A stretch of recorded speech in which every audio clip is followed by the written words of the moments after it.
Good evening. Good evening, everyone. Thanks for coming out on a night that's precariously close to the end of the semester.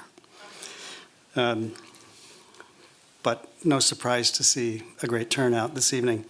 On behalf of Anita Beresbeitia and the Dean and the Department of Landscape Architecture, it's my true pleasure to welcome you to tonight's lecture by our dear friend Kathryn Gustafson. Always great to have you here. In the last few days, anticipating Kathryn's appearance here at GSD, I've been thinking about the feeling of real joy and intrigue in witnessing the emergence of Kathryn's practice in the 1990s when she was working primarily in Europe. This was in the aftermath of the La Villette competition in Paris, when it seemed for a while that the programmatic ordering and rhetorical posturing of Bernard Tschumi and Rem Koolhaas could even dominate landscape architecture discourse for a good amount of time. Turns out it did do that. And that trajectory produced a useful and productive conversation about the horizontal surface of the city as landscape infrastructure. And that trajectory is well known to us. And we really had few design heroes, few people to emulate in landscape architecture in that period. It was a dry period, I think. Was for me anyways. Dan Kiley. I had great teachers here, Peter Walker and Laurie Olin. We had Michel Courjou, one of your teachers. Alexandre Shemetov, another, and a handful of others, but not many. It was as if we were in search of voices reflecting a deeper engagement with the essential qualities of landscapes. Kathryn's work came forward from a very different place from all of that conversation, and for me, her firm's work helped give voice to more essential traditions and sources for landscape architecture, without recourse to architectural polemics or picturesque nostalgia. It seemed that the sources of her work were neither rhetorical nor polemical. They were rooted in the sensual, the earthbound, the vegetal, the visceral, the experimental, the experiential, and the personal, the experience of the body in space. Layered compositions that seemed to be born of other references, other experiences of Kathryn's love for fashion, a deep knowledge of fabric and sculpted form, and importantly, her devotion to the garden. We were seeing very studied shapes that seemed to derive from a love of earthwork, forms we hadn't seen even, applied to commissions that were not easy to build. By the time the projects for the Shell Oil Company and the Diana Memorial had come, the world had really taken notice of this practice. And the Lurie Garden in the States became an iconic touchstone just after that. Here in Boston, the Museum of Fine Arts Evans Wing and the North End Parks raised the ante, which hasn't been high enough here in Boston for the public realm. As the commissions have become larger and far more complex than the early work, the sensual and layered qualities in the work have remained and even intensified. The more recent projects in Valencia, Singapore, and the US continue to be consistently inspired, beguiling, and original. Of particular note and broadly acclaimed is the recently opened and truly remarkable work of the National Museum of African American History and Culture in Washington with David Adjaye and Phil Freelon. Looking forward to hearing more about Kathryn's current preoccupations this evening. Some of us know what it's like to build a firm and keep it thriving for a long time. It's gratifying and rewarding, but it's also complicated and challenging. Uniquely, Kathryn is the founding partner and principal designer of two firms, Gustafson Porter and Bowman in London, and Gustafson, Guthrie, Nickel in Seattle. When she made the decision to return to the States to be closer to her family in Seattle now, maybe 20 years ago, she joined forces with brilliant Jennifer Guthrie and Shannon Nickel to build GGN. A great move, something we've all benefited from. Kathryn is an honorary fellow of the Royal British Institute of Architects, a medalist of the French Academy of Architecture, fellow of the American Society of Landscape Architects, one of the two, I think, landscape architect recipients of the Brunner Prize, the Obayashi Prize, the ASLA Design Medal, very hard to get that, the Chrysler Design Award, London's Jane Drew Prize, the list goes on. In 2011, Kathryn and her partners at GGNN received the Smithsonian's Cooper-Hewitt National Design Award for landscape architecture, another very coveted accolade. All these aside, I'm aware that Kathryn finds a way to spend a lot of her mornings and some long days reading about plants and tending to her garden on one of those amazing islands in the San Juans. I like to think the real prize for her as a designer is just that, living in the garden. Please join me in a warm welcome for Kathryn Gustafson.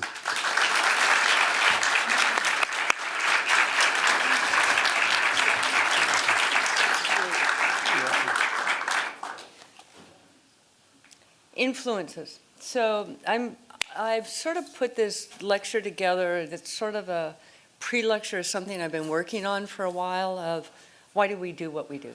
And how do you, especially because you're students or some of your professionals, is why does a design happen? Where does it come from? Where does it come from? And to also help you kind of pay attention to where things come from for you. And I have this thing that I call SLAT. And I actually have it tattooed on my wrist. And I call it stop, look, and think. Stop, listen, and think. Stop, learn, and allow time. And really, how does landscape feel and why? You know, it's, in the end, you and I are creating a place for human beings to be in. And we have to understand how that feels. And that takes time. It's not this like one-off idea. Go, I'll do that. No, I mean, it's a real complicated process. I love what Georgia O'Keeffe said, make your unknown known. Every individual is different. And we're different because of our influences. So this is where I came from. High Plateau Desert, Yakima, Washington, and you'll notice, if I can get the pointer to work, yay, that all these soft tones, because we have no rain, there is mountains that do dams and irrigation, but as soon as you add water, you have this bright green. So it's a little bit like Campbell's soup, just add water. And it means that I was raised in this place with these naked mountains, and I've always felt like Earth is like organic, like we are, and those curves are like our curves. They're liquid. They're not like rock, okay? So we're made of liquids. And at the base of these, what you see is the, excuse me, here. Am I gonna get this wrong? Yeah. Okay, I'm going to get used to this. At the base of this is apples. And everything's done by irrigation. So everybody says, why do you do water everywhere? I was born in a place with no water. And every piece of water was absolutely precious. So you can see what I call the water line.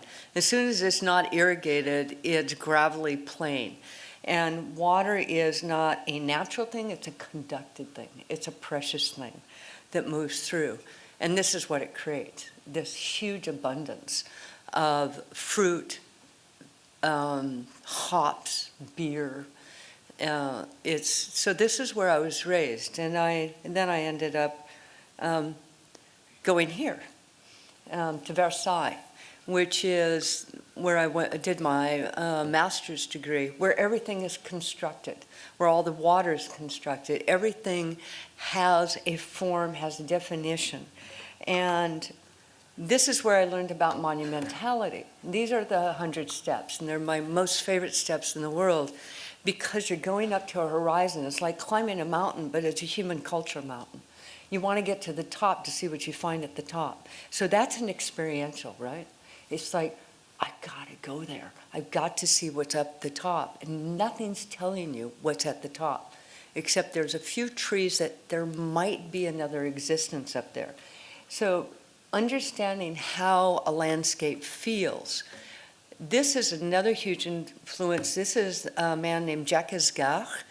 And I went to this park, Parc de Vincennes, when I was trying to make the decision to leave fashion design for landscape architecture. And these are sculpture forms he did late 60s. And I actually stood on this hillside, look at the steepness of that, and said, I gotta do this. You know, if you can make this thing sculptural, art, the unusual experience, I mean, look at this kid. And look at the angle of that. Everything is designed, it's intentional, the experience is intentional. And it just made me fall in love with the idea of doing this profession. Then there's obviously Noguchi, who said, hey, you can do art and landscape, and you can make it just like this most amazing thing. And then there's Dennis Oppenheim. I don't know if you know him. He's a bit of an artist. He had a huge influence in my life. And this is a piece, Parallel Stress, and it's his stress of his body against the earth.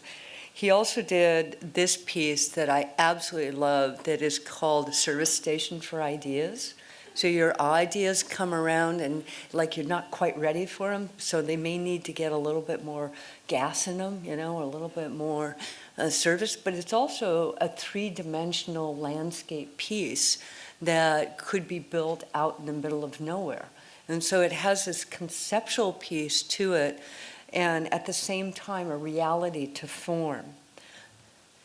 Then there is my very good friend, Igor Mitrage, who I met in France, wanting him to do a sculpture for one of my first projects in a very hard neighborhood with a lot of immigrants, a lot of violence, a lot of stress. And he looked at my models and said, what are you doing with them? And I said, well, when I'm done, I throw them away. He said, no. He brought me tools from Carrara. He taught me to sculpt with clay. He took time to mentor me for over 2 years. Huge influence in my life, a wonderful man. So part of this lecture is about why beauty, right? What is important about beauty? And David Brooks, it's just, I love this. Beauty conquers the deadening aspects of routine. It educates the emotion, connects us to the eternal by arousing the senses. Beauty arouses thought and spirit. John Donahue, The Invisible Embrace. We feel most alive in the presence of beauty, for it meets the needs of our soul. Without beauty, the search for truth, the desire for goodness, the love of order and unity would be but sterile options, exploits. So I think a lot of time in landscape, we sort of forget about the experiential.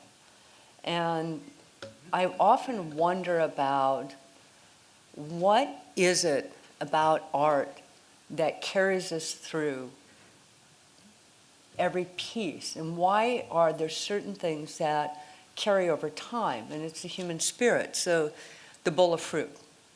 So you can see a Dutch painting, you can see a Van Gogh, and you can see a contemporary installation. But they're all doing fruit. And so they're doing fruit because it feeds us. It is essential to our nourishment. And so we find beauty in something that is very spiritual, but then we contextualize it with our culture. So it's the influence of our culture, but there is something about us that connects us all together as a human spirit. I love this painting by Matisse because it talks about, part of the things I want to talk to you about is what is the influence of art on landscape architecture. So I go through and I look at art a lot, all the time, but why has Matisse decided this is beautiful? Okay, so take a painting, analyze it. This has a river below, reflecting light up. The pathway is in prospect, looking over. Pathway is protected on the side, dominance. So when you're designing a landscape, think about what the experiential of that landscape is. This is also Matisse, which I find really interesting in that he's taken the river, he's pulled the light into the room, he's made the room pull water into the room and life into the room from the river into a cultural situation, into a living room. So that carrying from one natural aspect or into a more intimate aspect is also part of designing.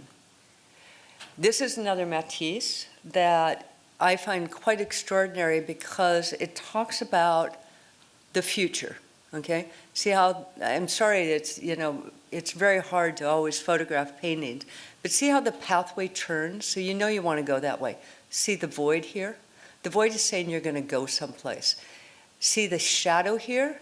It's highlighting the light on this side, the light here. See the solid wall here. Everything's taking you to a place. Everything's leading you to a place. And so just drawing a line on a plan is not going to do it. It is much more about this whole piece.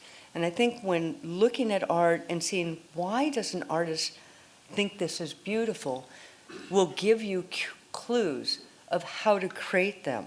So this is a Monet. So you have to know European landscape to understand what this means. This means a cemetery. It's evergreen, is probably Taxus baccata. This means over here there's probably a house. So this meadow says, I'm safe. I've got a cemetery, I got a house, I'm not in the middle of nowhere, I'm taken care of, I have warm sunshine, I've got distant horizons, I got safeness from view. It's saying safe, comfortable, home, warm. So I think it's really interesting that it creates an ambiance.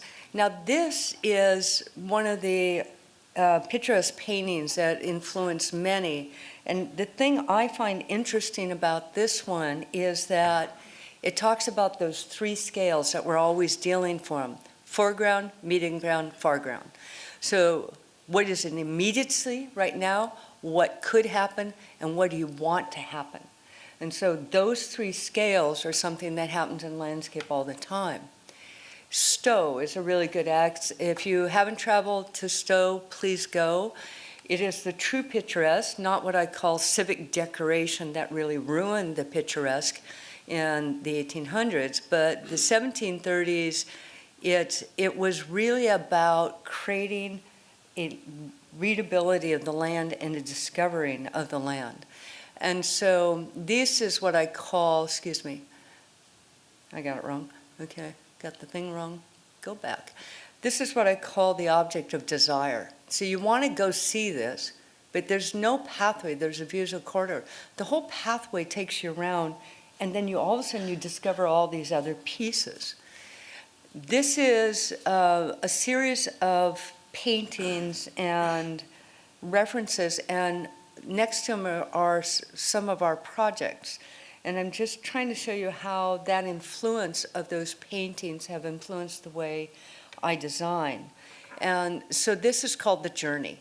And sitting there and saying, what is the journey, and then what is around the corner of that journey?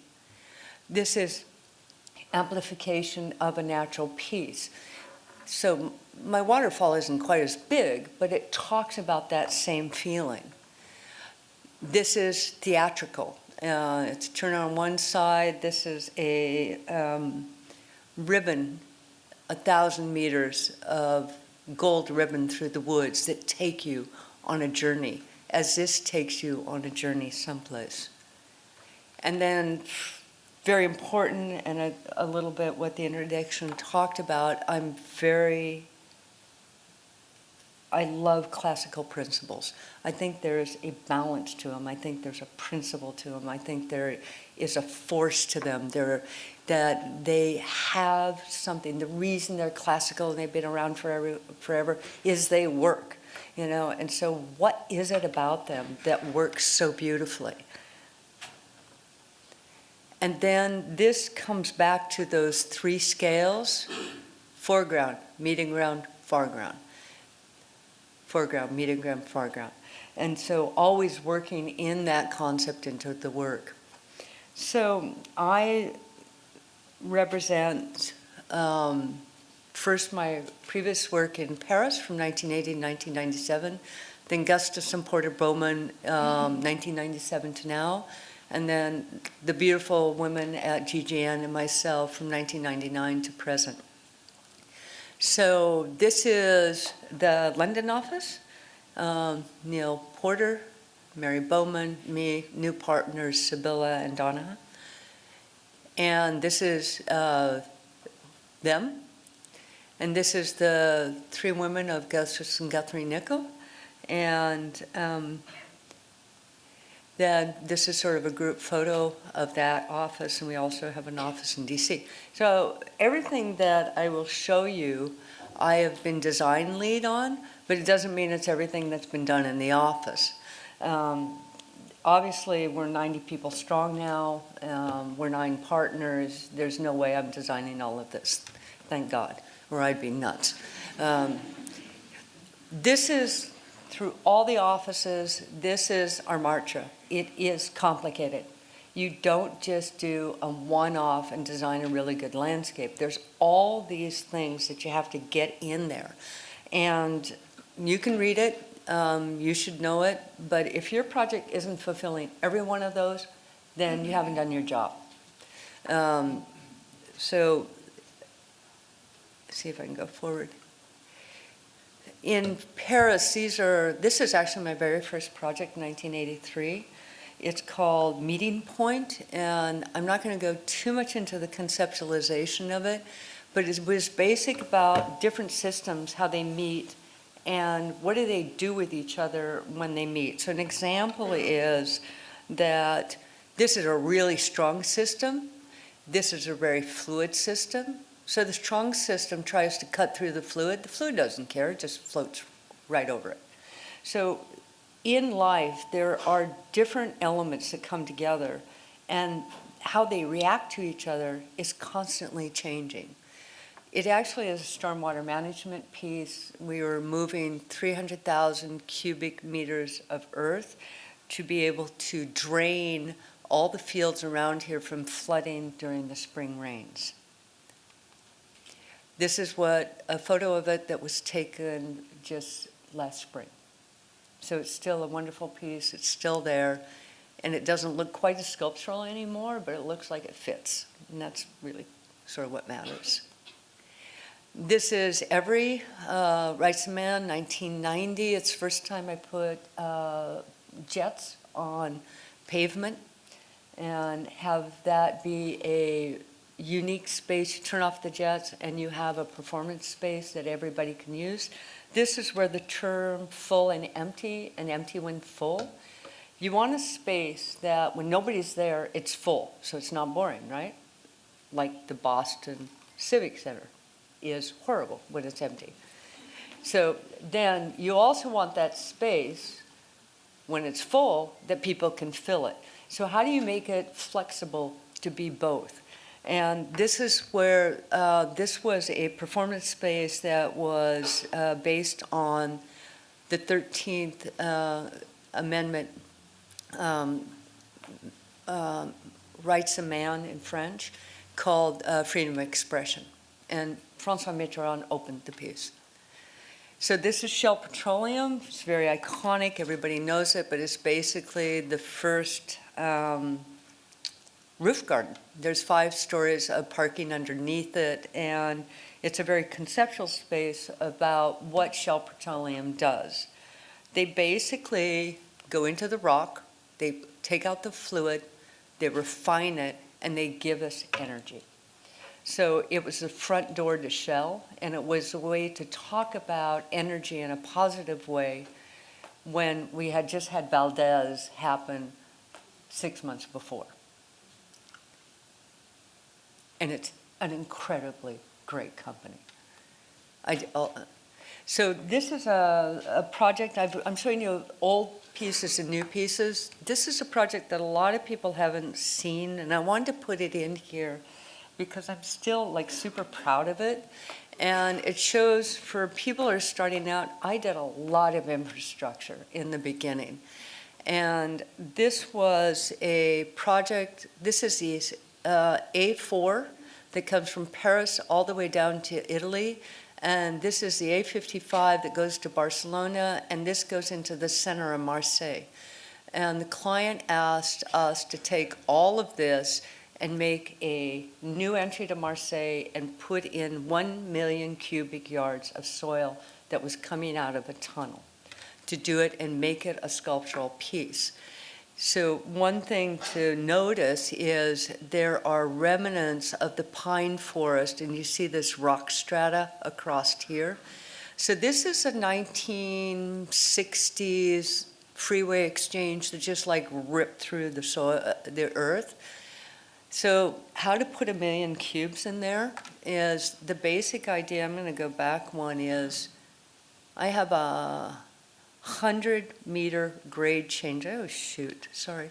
I have a 100-meter grade change from here down to here. So this is a really steep slope. And there's agricultural plains here. And this is my first sketch saying, okay, you got to build walls so you can fill in these areas. See, these black pieces are walls. And then from all the freeways, you got to collect all the water, and we have to store the water someplace to slow it down. It's also a tribute to 4 men that died in my life within 2 years. So 2 brothers, 2 good friends. So each color represents another man. So pretty emotional piece for me. So this is the big walls here that give you directionality. These are collecting all the water coming down. This is the main retention basin. These are terraces that move up that are of the native planting. And then these are the agricultural plains that represent all the fields that are part of that plain here. Then this is an olive grove that connects to the olive groves over here, the pine forest reconnected across. So this is the model. And this was the first model I did in the United States when I moved back here in 1997.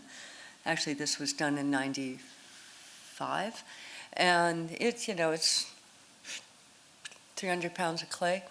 But you can see here, whoops, sorry, that this is where the storm water collects. And these are the terraces coming down. I'm going to go back one. I'm sorry, the 2 buttons here between forward and pointer are both green, so I get slightly confused. So the stormwater collects here, and this is a land movement all the way down, and these are these huge walls that retain this. So that shows you where the water's collected. This is the first time I did 3D. This is Form Z. I do Form Z. I do 3D. I admit I can't do it anymore. I can't do Reiner because everybody's faster than me now. But I do know the principles. And I did do this model. And this is what it looks like. So you have these great big huge walls that are holding up the earth. And then this is that big basin. And you see these water lines? They're actually measuring and showing the public how much impermeabilization has been going on. And it shows how much water has been retained. This is what it looked like before, and this is what we filled in. So those walls, you're going to see them in a minute, came across here and the terraces here, and we actually got these pylons in the same place, but just raised up.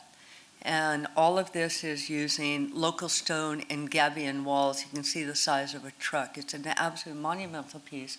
You cannot visit it. You can only see it at approximately 60 miles an hour.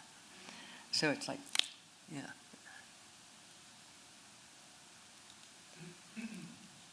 So the top of the columns is horizontal. The lines are horizontal and the base is not. And so that fills with water. So back to that, what was done September. The American Museum of African American History and Culture was one of the most extraordinary experiences I've had. The landscape had this huge challenge of being in one of America's most historical sites. And the pressures were extraordinary. It took us 9 years to build it.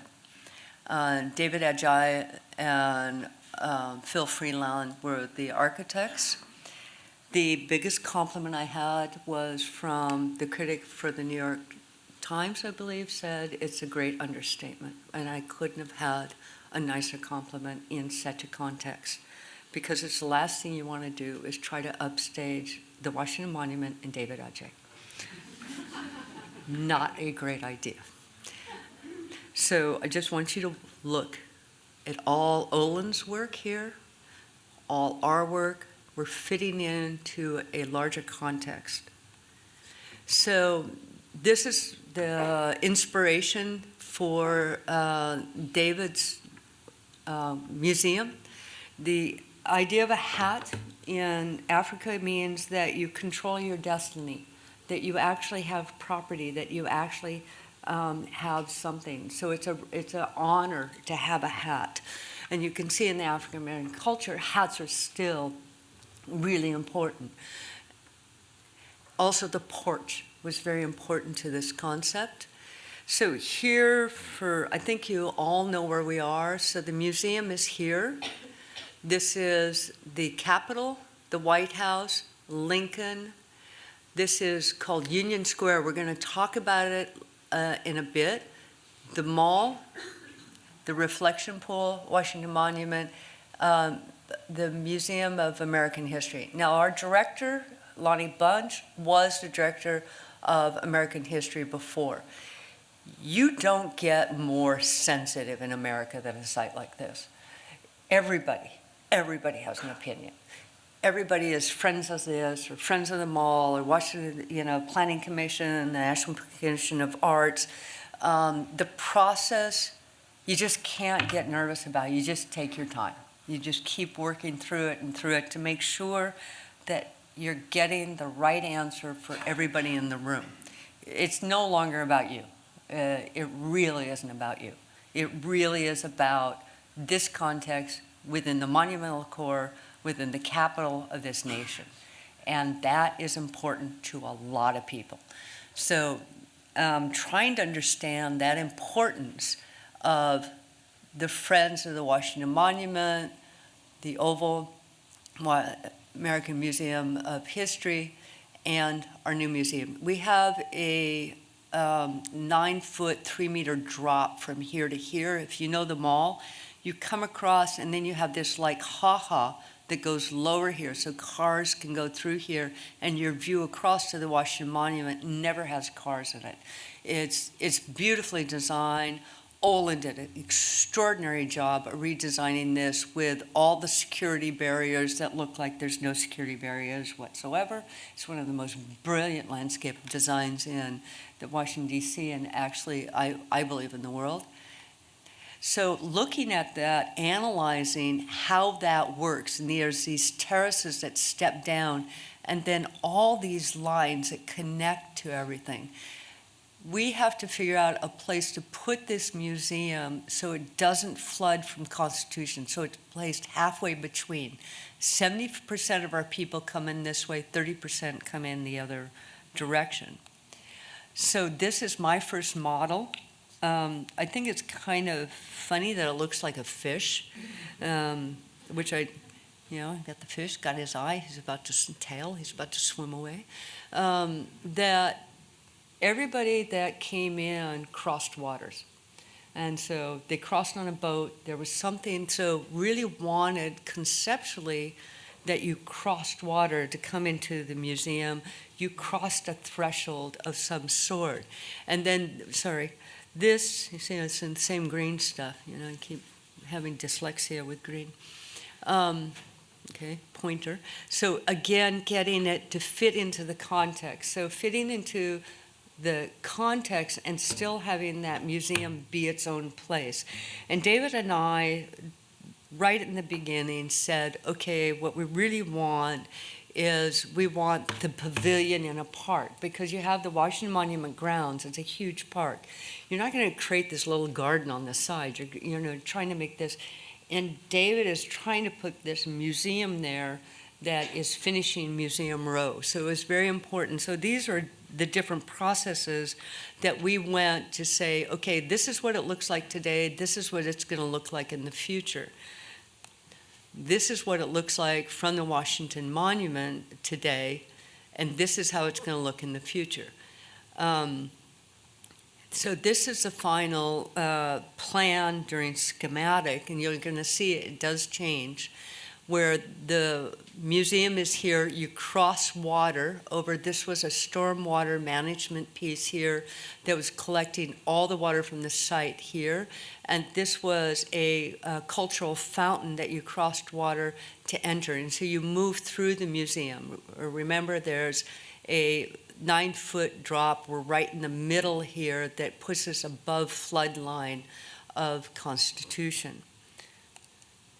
So one of the things about studying the aspect of the movement to the north is it was really important how much the lantern was, the moon was. The moon showed you how to go along the river. The river showed you how to get places. And then there was the safe house. And the safe house had quilts. And if the quilt was out, it was safe. If the candle was in the window, it was safe. If they weren't, it wasn't safe. And so there's all this symbolism through this culture that's very important. And in that, so the lantern was one of the main pieces right at the entry that David really wanted. And he wanted it to convey light down below. Of the museum, you see 3 stories above, there are 5 stories below. The majority of the museum is underground. It is enormous. And Applebaum has done a fantastic job. If you haven't been, you must go.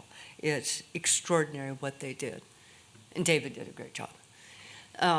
So this is our landscape, trying to marry the reflection of the museum's facade itself in our stonework and the coordination of the colors and the pieces, really trying to make it feel like it's one piece, one experience. Part of that was that there are these circles of stories, and they're called singing circles. So we, of course, we always do a huge amount of research. And these singing circles are where the stories are told. And Lonnie wanted us to do a series of circles. And so this is the drawings for spirituality. This is for hope and optimism, is the only one we were able to build. And showing the hand that is holding. And doing the hope and optimism, we built it out of metal. We do a lot of furniture also. And this is it built. And so it will be a place, hopefully, that's not too hot once those trees grow up, because it is in metal, that is a place of meeting, because Lonnie wants to be able to go outside and tell stories about the culture and about the history. The north side is a fountain that, and this is where the porch comes in, and this is David's porch, and putting the Crossing Waters fountain here, but also using that to bounce the light off this and reflect to the understory of this, and the wind is constantly moving this, so this is moving. But there is also this concept here about agitation and calm. And so in the history, there is agitation.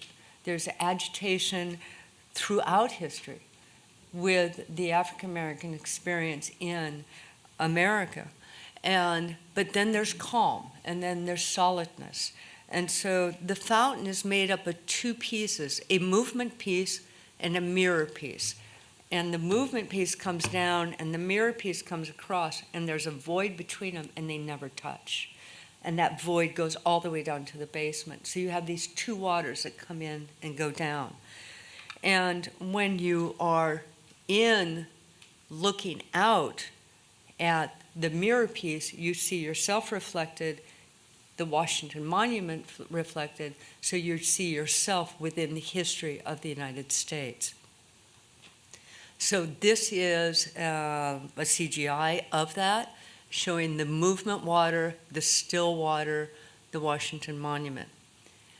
This is my drawing of the movement. I use the movement of birds. I don't call it hirondelle in French, those little birds that all move in Miramar's like that. I don't know what you call them in English. But if you ever watch those birds, they know exactly where each other are, and they move like this group. And I felt as a symbolism to this group of African Americans, as a community, as in agitation, they are a community. So I used that to create the texture for the agitation. And these are the process you go through, and this is what it gives today. So you see the mirror piece and the agitation. And the work between the landscape and the architecture. So then David has his facade, which is, I don't know if you've been, but it's pretty amazing. So these are his models. And then one day he shows up with this. It's drop dead gorgeous. I mean, it's just like, you're gonna do what? And that's going to be your facade, entire molded bronze. No, okay, we can't do molded bronze, we can't afford it. But then there's the mock-up, and you just fall in love with it. You've never seen anything like it in Washington or any place else in the world, and it's just absolutely beautiful. And it's based on the ironwork in New Orleans and traditions. So there was a VE of the landscape to save the facade of the building, and it's called Save the Corona. And so, you can see this water feature disappeared. There's a few other things that disappeared in the landscape. I think we're actually lucky we saved as much as we could, but it actually created this wonderful opportunity to create this new wall. And can you figure out that scale? It's like a whole block long. It's 5 meters wide. It's 30 inches high. It is big. It is black. It is polished granite. And it is a security wall for blasts. I love this wall. I mean, it was so much better than the water feature. It is so bold. The top is totally polished, so it looks like water. And then the front is totally this, you have to cross through it. And it has been beautifully built, beautifully crafted, that you can touch it. It's sensual. It's my big, beautiful black wall. And guess what? It has become the biggest hangout place. It's full in the sun. The stone gets warm. Everybody hangs out on it. The food trucks come. Everybody eats lunch there. It has become this natural gathering place. Who would have thought? Yeah. And it's still in the calm, likes water, reflects the museum. One last thing, blue is a really important color. The beads and slave houses meant that it's passing through a threshold. It's a safe place. So we looked at crocuses for National Black Month, African American Month, and we planted 360,000 of them. And still just a wonderful place that, understatement, was a really nice compliment. It'll be nice when the trees get slightly bigger. And it also was great to see the Women's March. So this is Hong Kong, excuse me. It's called Taikoo Plaza. And this is my first foray into China. I'm not sure we can call Hong Kong China, but it's sort of. And it's a private development that everything that is dark letters is my client owns it. And they own all the streets also, by the way. So it's a company that's been around for a long time called Swires. And one island east is, I think, 78 stories. It's the weirdest interview I've ever had in my life.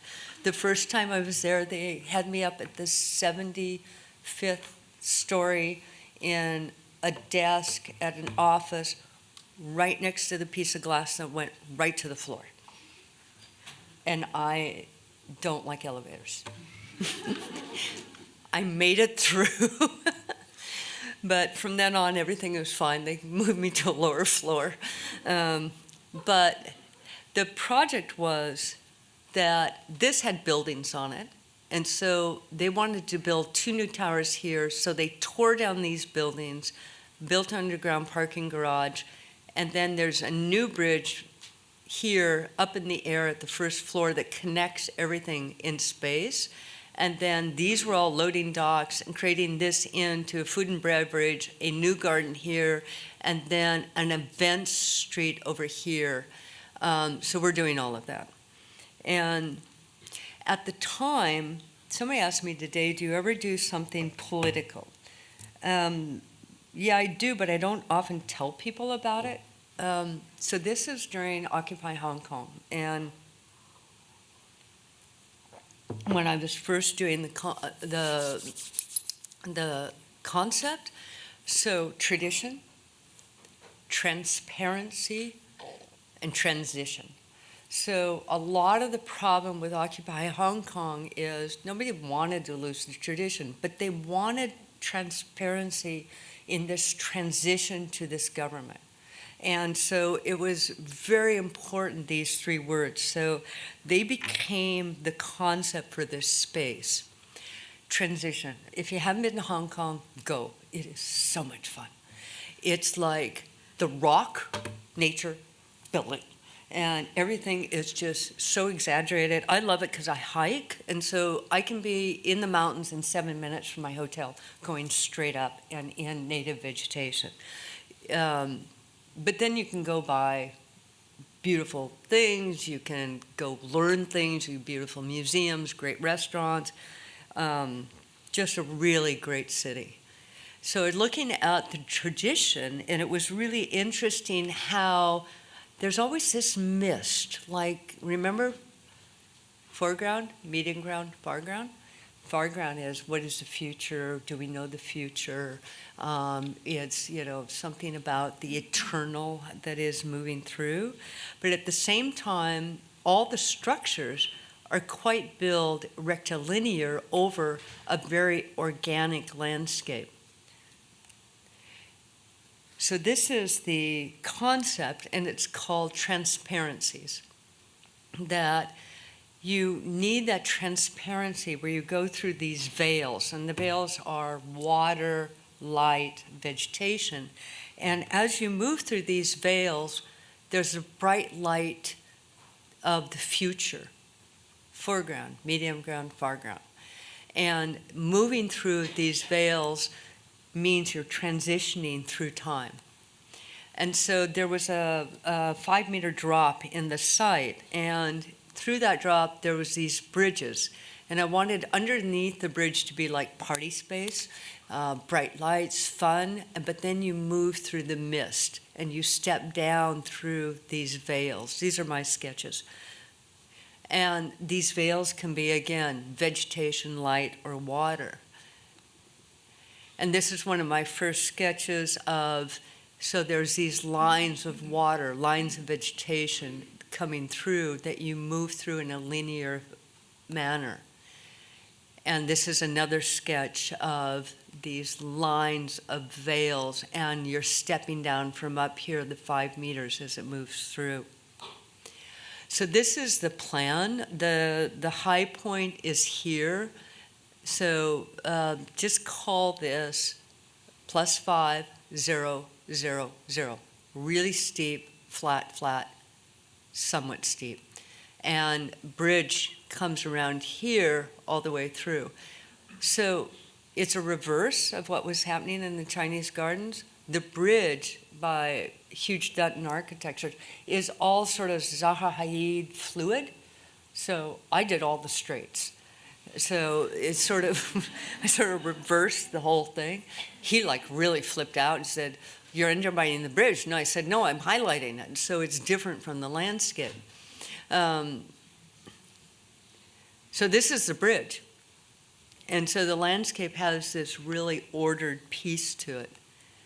And this shows this section across how you're under the bridge, lots of rain, so you're protected. Then a waterfall comes down here, and so you're stepping down. You'll understand more as I go through. This is the long section that shows again the highest point and as you move through the veils. And this is another CDI that shows the high points up here. This is the long pool waterfall.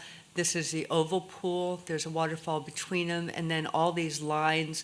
And there were waterfalls coming off the bridge that got VE out.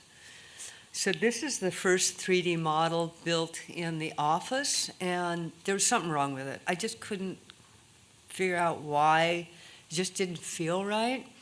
So I did what I usually do. I took it back into clay and said, no, I'm taking control here.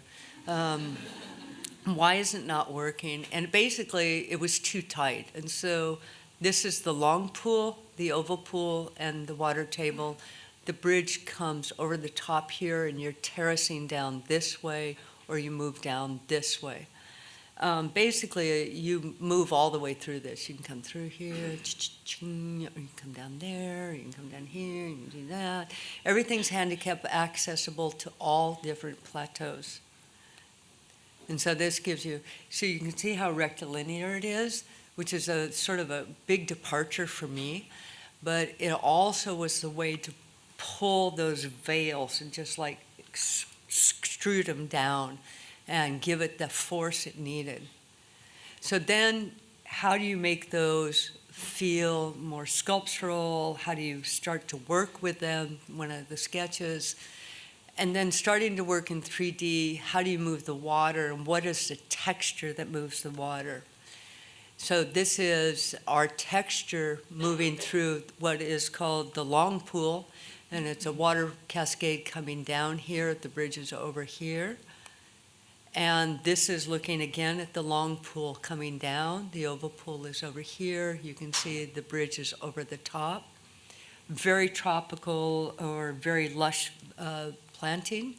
And then back into 3D, refitting the 3D to match the model and then adjusting it.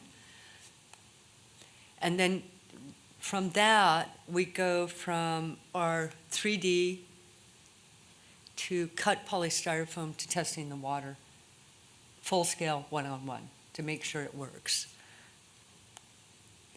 And we're also doing all the lobbies and all the public floors. Half of the office are architects. Neil Porter's an architect. I do not do this. This is Neil's work. I would not have a clue what to do with a lobby. Yes. And he does just beautiful work, so. But we basically carried the landscape inside with veils again that represent all the veils of the concept. And I do the vegetation. So this is Washington, D.C. This is, by the way, this is under construction, the Hong Kong project, where the buildings are demolished. We're down into the first basement. It is happening. It's happening really fast. As they say in China, they don't wait around. It's impressive. I've been working on a project in Singapore for 10 years and it still isn't in the ground. So I have another one that's coming out of the ground, but one isn't. This is a competition that we won, and I want to show it because I think, again, it represents context, paying attention to context, trying to bring something contemporary into a very, very coveted landscape in the United States, which is National Mall. It's nervous working on the National Mall. I cannot tell you how nervous it is. Everybody's eyes are on you. And so when we first looked at this, it was, I'm so glad I'd been working there for 8 years before I even attempted this one. But this is the site. It's right here. It's called Union Square. This is the Capitol. This is, the White House. This is Pennsylvania, connects the two. This is Andrew Grant here, the general, looking across at his President Lincoln that created the Union after the Civil War. I mean, the whole place, and then the Washington Monument. This is the mall. This is Washington Monument grounds, oval, tidal basin, reflection pool, and this Constitution Gardens are here.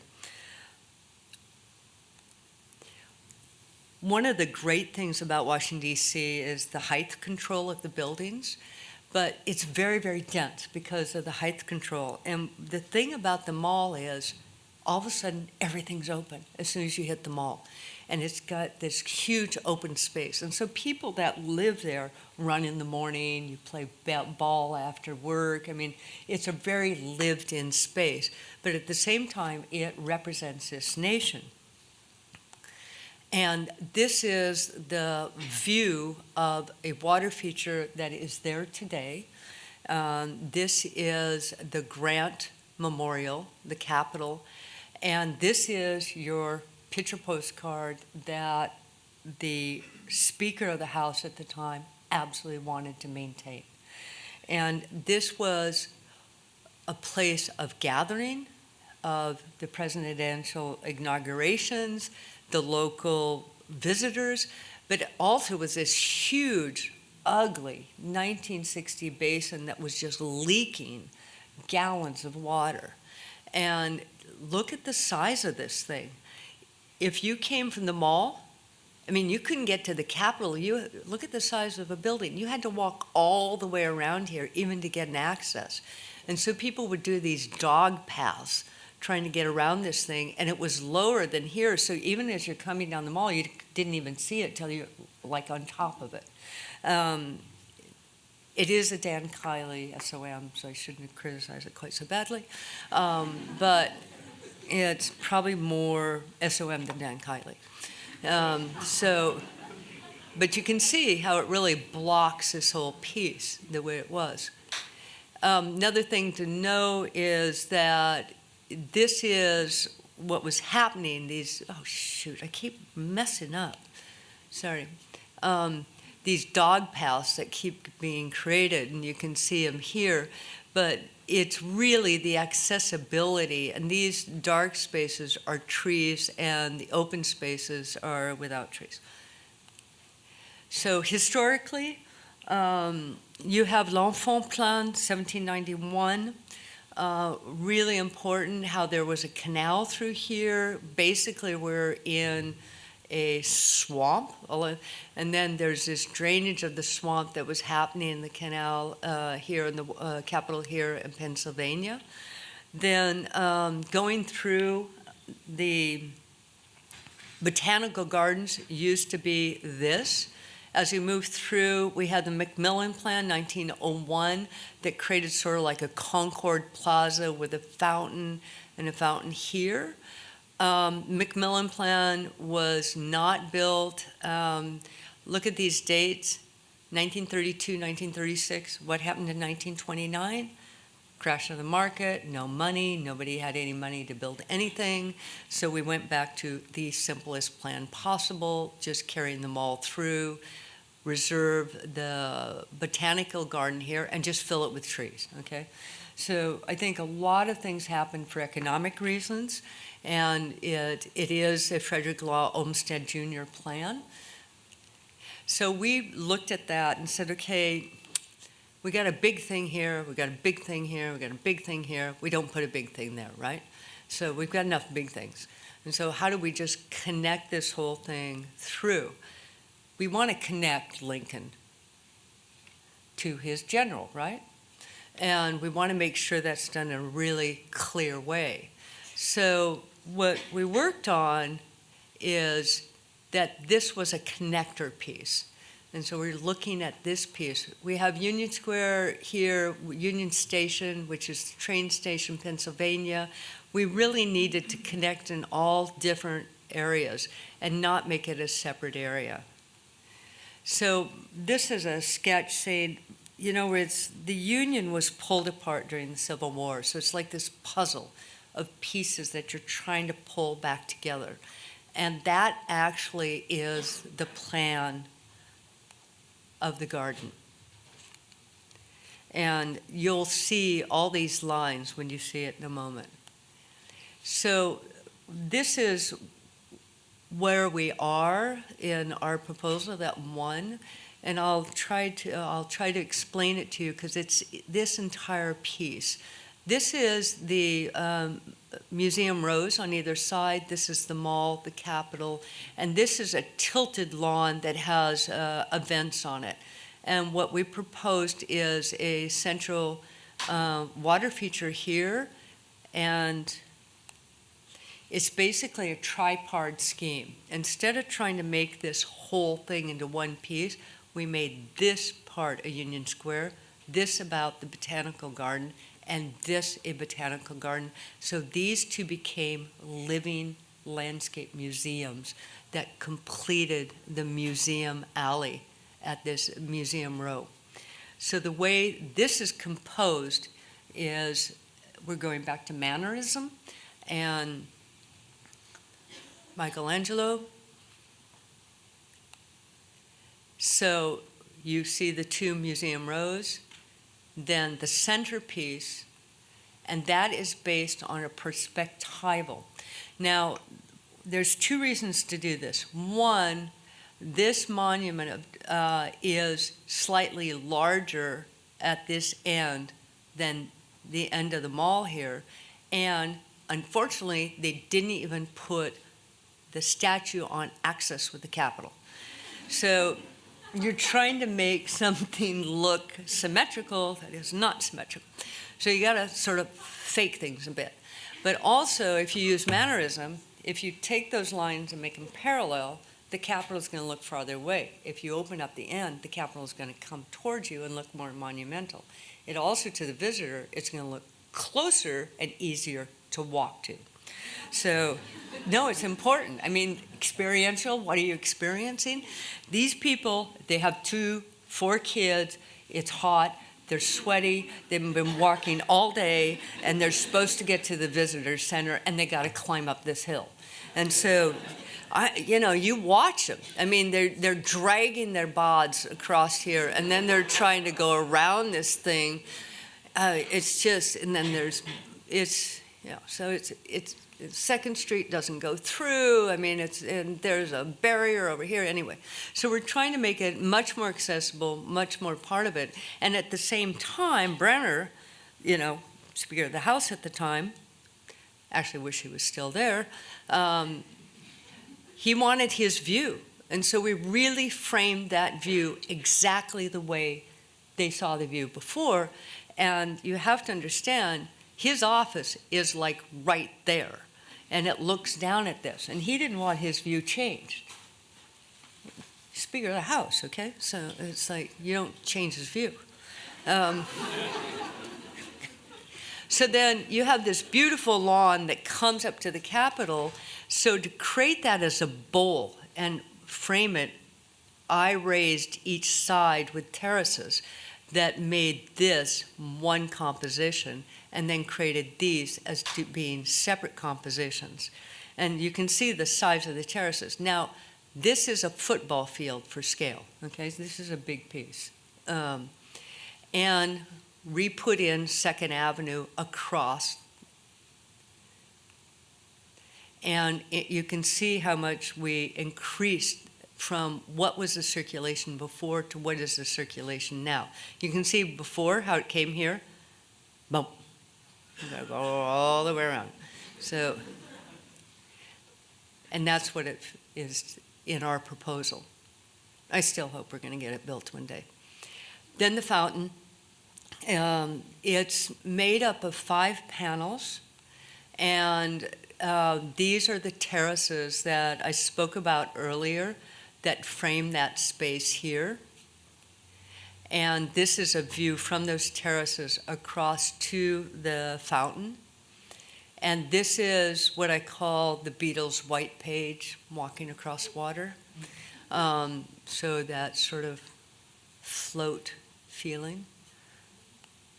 And the way this is built is that the center fountain has these 5 panels. All those panels can be emptied into a trough and then recycled back, or each one of them can be turned on separately.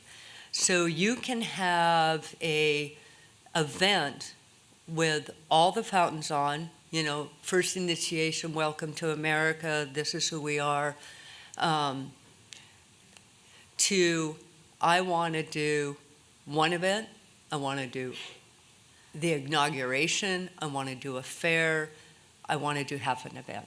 So you can turn off each panel separately. And none of them has water over 4 inches, nobody can drown. Everybody can walk across it, totally safe. Or you can put a stage here and have another event here with this as your backdrop. So that shows the botanical garden grounds. That shows what is called Emerging Voices. So the Emerging Voices came from a program for youth. And so we created it a little bit like Chaumont-sur-Loire is a series of pocket gardens that different youth display what they're doing today in their studies. So it could be science, it could be, you know, anything. And so there's a small museum that goes with it. Davis Bordeaux-Brand was our partner in this. And so this becomes another program element. And for the botanical garden, it's all about native plants of the Washington, D.C. area only. Whereas the normal botanical has a much broader venue for the botanical, which is paleontology and everything else that goes with it. So this is Pennsylvania Avenue. It's a parking garage right now. It's full of parking, so we've repaved it, made it pedestrian, and made it a space as an event space. And this is a view of Emerging Voices. So different youth, different displays. And this shows what that small museum might be, what the big fountain, the new lawn, the terraces. And this is the stormwater management of the piece. KPF, Drew Gangas, one of the best civil engineers I love working with, is really creative. We are zero water, zero energy, and we recycle all our own sewage and waste. And you get to walk on water. Or have a concert. And you still have Lincoln. So I think there's a repeat in images here. I don't know what happened. Sorry about this. Maybe I gave her the wrong PowerPoint. I hope the other projects are in here. I like this quote. It's a danger to wait around for an idea to occur to you. You have to find the idea. So this is a very different kind of project, and it's Venice Biennale, and it was in 2008. Aaron Betsky was the commissaire. And he called me up like way too late, like April for August, right? Because the original commissaire died. He got appointed too late. You know, it was a mess. And he said, come and do a paradise garden. I said, yeah, sure. Okay. So then I started looking around and said, well, where am I going to do a paradise garden? And he said, well, why don't you do it in the garden of the Chinese pavilion? Well, the Chinese didn't want me to do something in their pavilion. And so I got on Google Earth and I said, hey, there's this piece of land here. And so it was this whole area here. And the Chinese pavilion's here, the Italian pavilion's here, the Cordelier is here. This is all water. Sorry, it's just a line drawing. So we actually took up way more than we should have. I had never done the Biennale. I didn't realize I should have done like a really small little thing. Instead of I did like 3 acres. And we had to finance it all ourselves. So this is the site when we arrived. So it's this beautiful tower. And then we find this place, and it's covered in bramble, and the trees are, you know, it's just like dying from ivy, and it was a real challenge. So the concept about paradise was that, am I going really over time here? Okay, I'll finish just this one, then I'll stop. I can't tell you how to get to paradise, right? But what I can say is, so my idea on this was take stock in what you remember. Okay, so what have you lost? And it's really important to understand what you've lost. And then what nourishes you, what gives you joy. And then take those two things together and sit down and think about your life and enlightenment. What is going to be paradise for you? And so doing that created a series of sketches where we first had the storeroom, where it was images of all the different species of plants we have lost due to human pollution. And then they carved through the bramble these pieces to get to nourishment, which was this big vegetable garden. And then you go to enlightenment, a land sculpture where you lay down and you think about your future. So this is the site. There was a church here. This was their original vegetable garden. So we actually laid down protection over archaeology and added soil on top, so we never touched the archaeology. So this is the storeroom here where it's remembrance, and this is the nourishment, the vegetable garden, and this is enlightenment. So this is images of the storeroom, and Smithsonian helped us with all the lists, and Gigilani, the lighting company, did all the lighting for free. And I have to say, we raised all the money with American funds from the United States. We raised $250,000. So these are the carved pathways through, and then this wonderful man who created the vegetable garden. Because I had literal chart. You germinate the seed here, it takes this long. Because everything had to bloom on August 15th, right? And so no vegetable garden blooms on August 15th. So I came to this guy who's this, like a 75-year-old Italian plants man with my chart. And he went, don't worry, dear, it'll be fine. And he was absolutely right.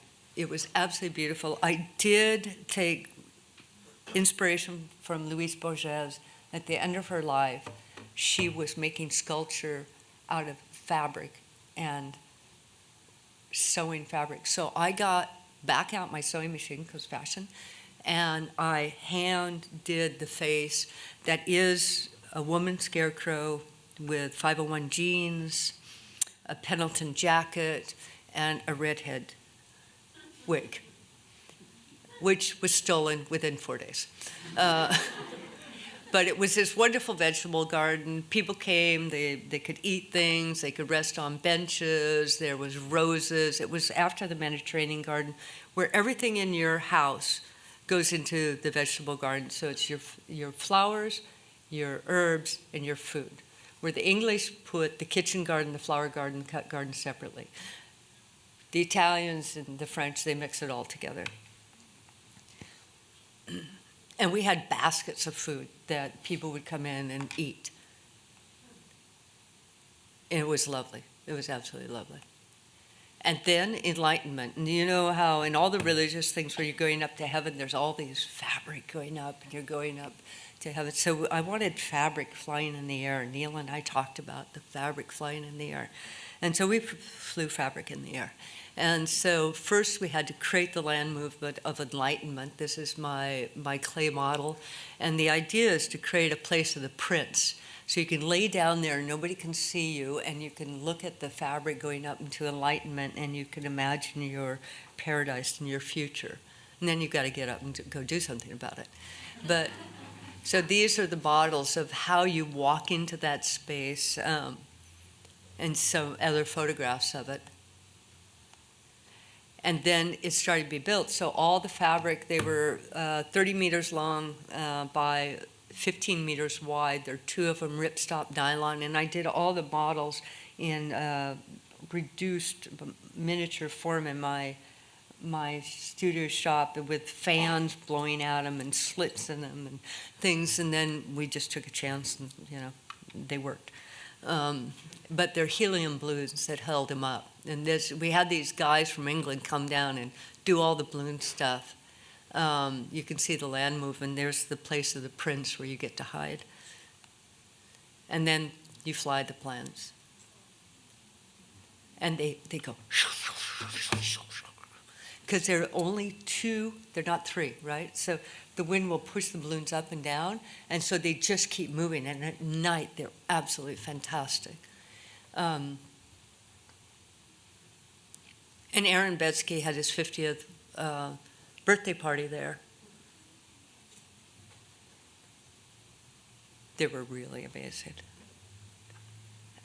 So I think that's my last slide. We'll find out. Yep.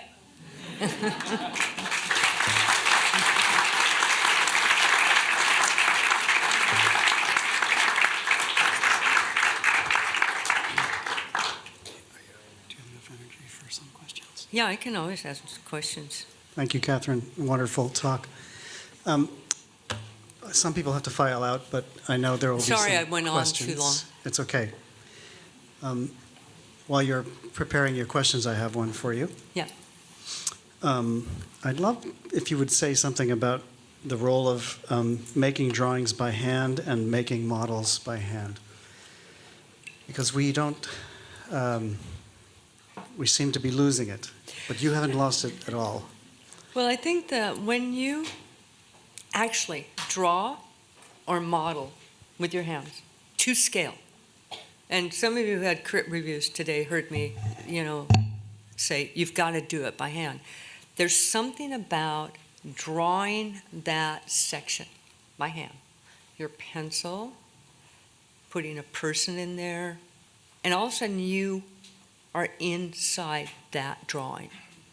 There's no other way to be inside a drawing. You can't be inside a 3D computer screen that is 2D. I mean, you're falsifying right away because you're looking at a 2D image of a 3D thing, where when you're actually drawing it, you are actually in the reality. So, and for myself on the models, I have little people, I've got my head down, it's you can't lie in a model. If you have forgotten to put that point that goes on to infinity and you have that open in your model on the computer and there's a hole into the end of the world there, you can't do that when you're on a physical model. That hole is saying, fill me up, you forgot me, there's something over here, you haven't figured it out. So for me, it's really important. But I am old school, section, section, section. it is the best to know what is the scale of what you're doing. I think even it's clear that it's generative, Mm-hmm. and then you're talking about it being descriptive. You draw the section and understand scale, but it's also recuperative. The Hong Kong example is one where you went, you were critical about what you saw in the 3D and went back and did it by hand to recalibrate. Mm-hmm. Questions? And there's another mic. Can you wait for the mic? Kathryn, you work with infrastructure and you have big ideas and conceptual ideas, but you also care about plants and you know your plants. Can you talk about how you came to know plants or appreciate them? So this is not really fair. I've worked with Meg, and so she's just been like flabbergasted. I'm just buried with plants from me. Which was great fun. When I first started out, I didn't plant. I only did land movement, and I put a few trees because I didn't know what I was doing. And plants are really complicated. And so for years, I would read a half an hour every morning. And I would choose subjects. Let's do viburnums, okay? So I do family of viburnums for like 2 months, and then I do a project with viburnums, and then I would go through and say, okay, let's do conifers, And so it was really this methodical going through years and years of study. And then one day I got my own garden and planted it. I only lost 10%. And I thought, I did learn something. So you don't have to have a garden. You can actually learn by book learning, walking, seeing, going to nurseries, experiencing. It is better if you have a little place to experiment with and fail. And then the other thing is learn your families. I think that's the one that Dan Hinckley taught me, who is a really wonderful plant expert and one of my best friends. Having plant experts in nuts helps because they keep it talking to you all the time. Both my parents are master gardeners, so that does help. They just bombarded me. My dad was trees and shrubs. My mother was perennials and roses, and she also was a native plant expert. She could take you into the forest and tell you absolutely everything you could eat. So, and I spent my life going through the mountains with her. So I think there's a lot of things that happened to me. And when I first started, I was doing much more sculptural landscape, and now I just have fallen in love more and more with plants. And I can't go to a nursery without spending way too much money. So they're wonderful. They're wonderful friends. So, and they change all the time.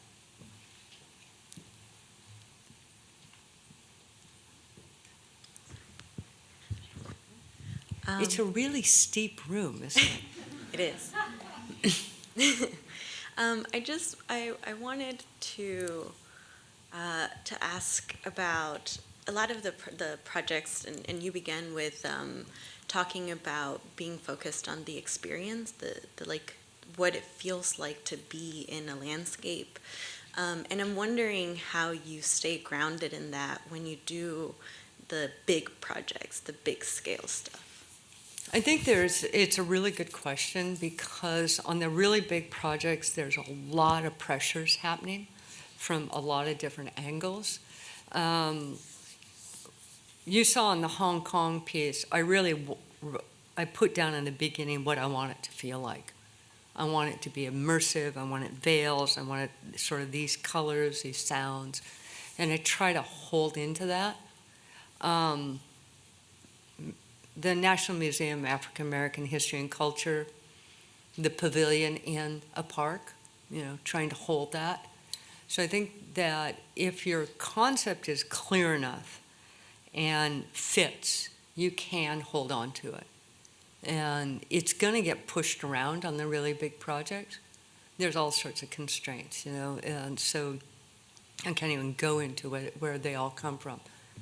But I think you can. It's obviously on a smaller project much easier to do, especially one without an architect. You know, it's true, because you know, you're not dealing with another person who wants to design everything in the world also. So, right? I've heard of that.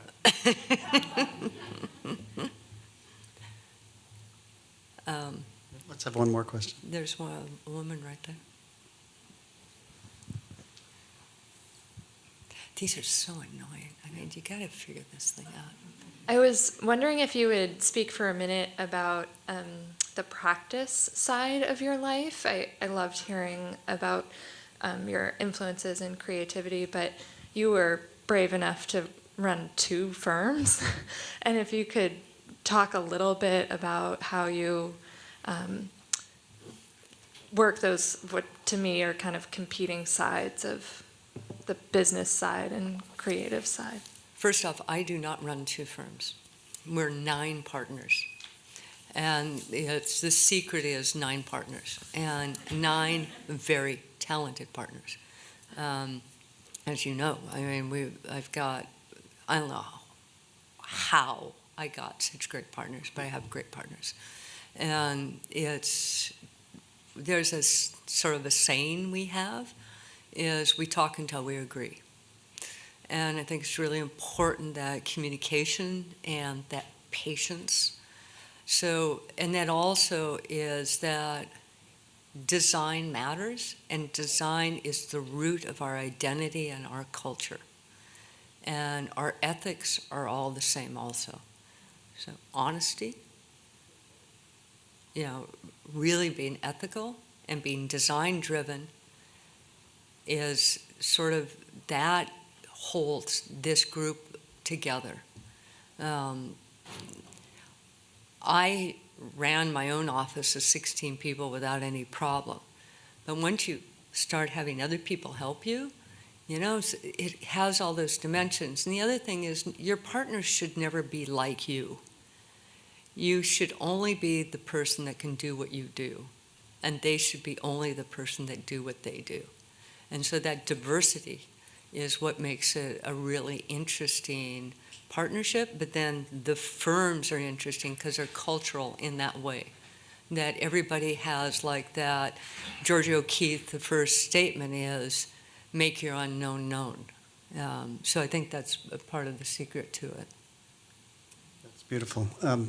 Thank you all for being here. Kathryn, it's fantastic having you You're here. going to take me to dinner? I am. Okay.